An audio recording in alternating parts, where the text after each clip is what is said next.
Hello and welcome to this edition of EB-5 Investment Report.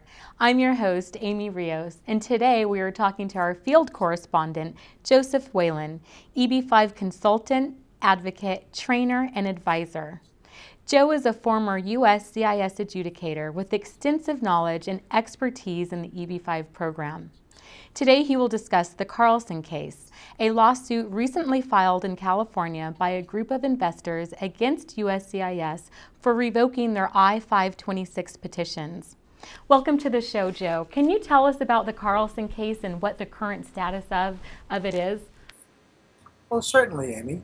The Carlsson case was filed by 23 EB-5 investors who invested in what turned out to be a non-compliant project. They were located in I believe it was Riverside, California, and the case was filed in September and was dismissed in October of 2012. And currently it is technically stayed because there was a settlement. We do not know the terms of that settlement, but my best guess is that the individuals were allowed to have some time to seek a better investment rather than being placed in removal proceedings. What was the issue at hand? Why were they suing USCIS? Well, they were suing USCIS for injunction and a restraining order. Many of the individuals had children who had just turned 21 or were about to turn 21, and if they did not keep the initial I-526 petitions alive, then their children would not be included in any subsequent filings. What was the issue with the tenant occupancy? Why did the judge shoot down the plaintiff's lawsuit?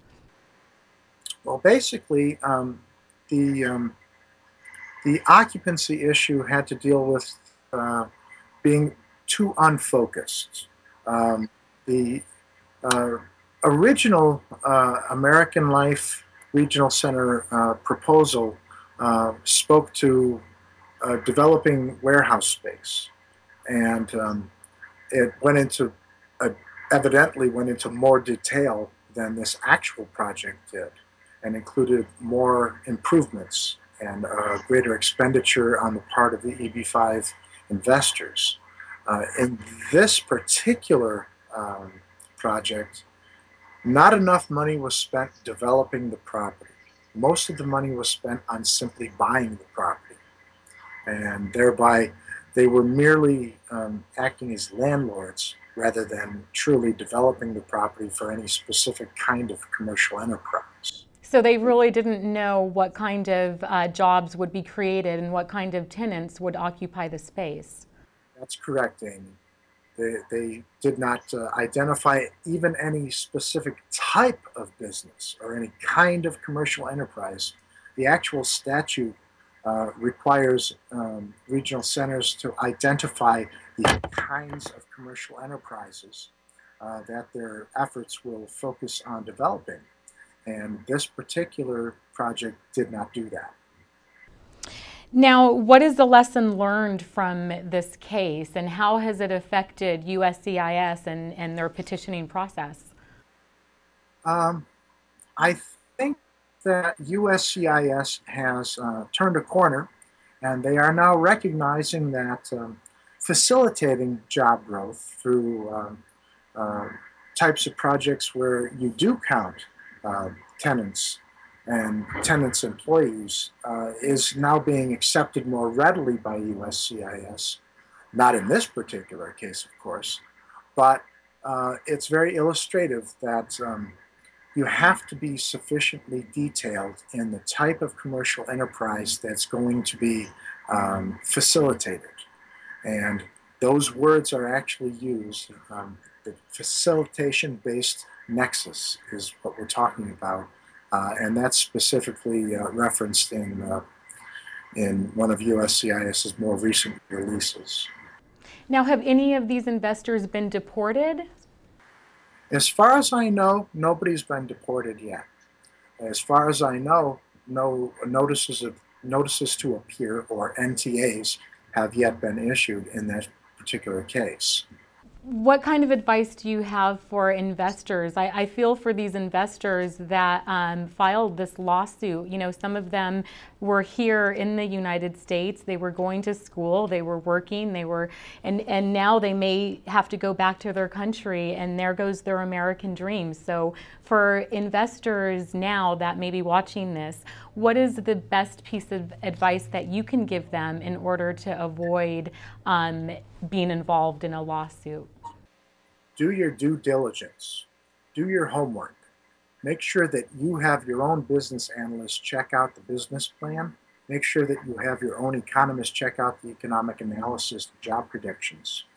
If you don't do your own homework on the actual project, then you're taking people at their word, and sometimes people's word isn't as good as it could be.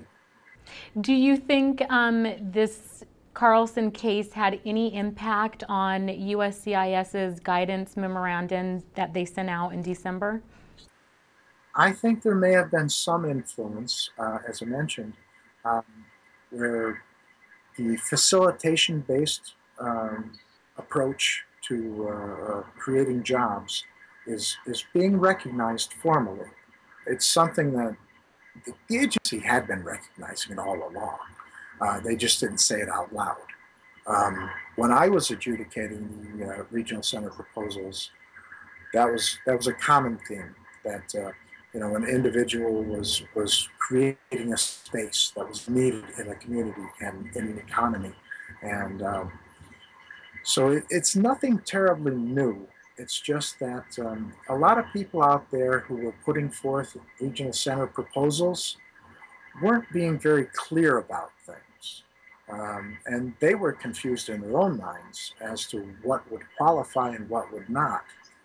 Merely buying a piece of property and becoming a landlord is insufficient. Being a real estate speculator and buying it and hoping for the best is insufficient. But when you buy a piece of property and you specifically tailor it based on a feasibility study and some type of survey showing that this economy needs, this type of office space for these type of individuals, whether it's medical office space or even an insurance company callable. If the actual industry is in need of this space and people create this space so that a business can move in and open up its doors to business, that's facilitating job growth, and that's something that everybody can appreciate. All right. Well, thank you so much for joining us today, Joe. The Carlsson case is a great example of why investors must do their due diligence and cannot solely rely on brokers. They must do their own investigation on projects using resources like EB-5 Investment Report, the Artisan Business Group's EB-5 News, and EB-5 Info, as well as other online informational sites. I'm Amy Rios, and I want to thank you for watching this edition of EB-5 Investment Report.